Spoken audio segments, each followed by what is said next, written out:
Hello and welcome to the short Vort on Parshas Vayechi. In Perek Memches, pasuk of Beis, Yaakov is telling Yosef that he will inherit the city of Shechem as his Yerusha, that is explained as Asher lakachti miyad hamori becharbi v'kashti. I took from the hands of the Amorites with my sword and my arrows.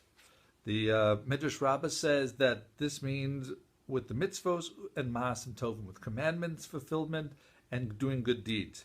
And Unkelos explains that b'charbi v'kashti b'tzalosi uba ba'usi. And there's two different interpretations of what exactly that means, but it's either the sharp wisdom and prayer or two different types of prayers represented by each of those languages. Rav Avraham Aharon, the Av Basin of Constantin, asked, well, why do we take this out of its pasuk to pshat? Why do we take it away from the simple meaning that it meant the battle that Levi and Shimon won against Shechem earlier?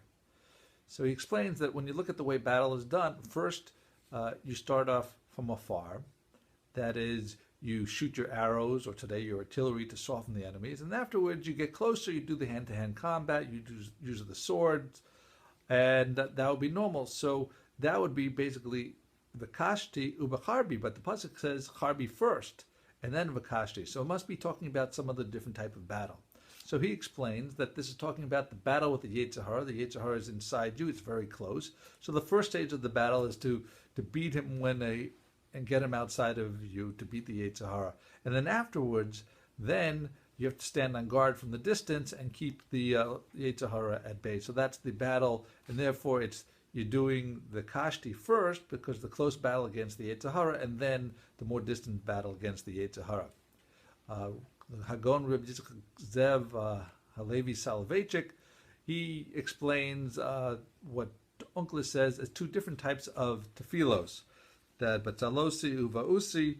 So there's one that's talking about a tefillah that was established by the Anshet Knesset Gedola, such as Shmona Esrei, and then there's also the tefillah, a personal prayer that someone has to fulfill their needs.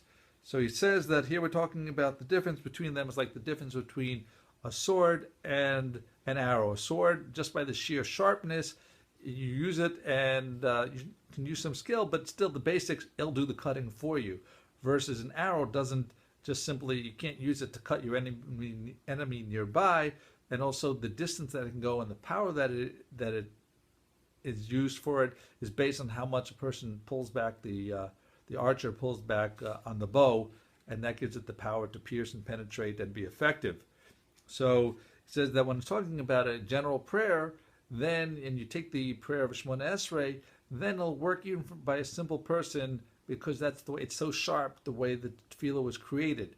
But let's say you have a specific need, such as an illness or parnasa or something like that, and then you should go to Talmid Chacham, the one who's very knowledge on how to send the arrow further in order to have success. So that's the two types of tefilos. One where you're doing it by yourself with a formal language that'll be effective, and the other one when you have to go for a really special tefillah, then you need to hire someone else or ask someone else, the Talmid Chacham, who can fire the arrow and successfully complete the tefillah. So may all our tefillahs be answered. Have a wonderful week and a wonderful Shabbos. As always, thank you for listening, and please share the short Vort.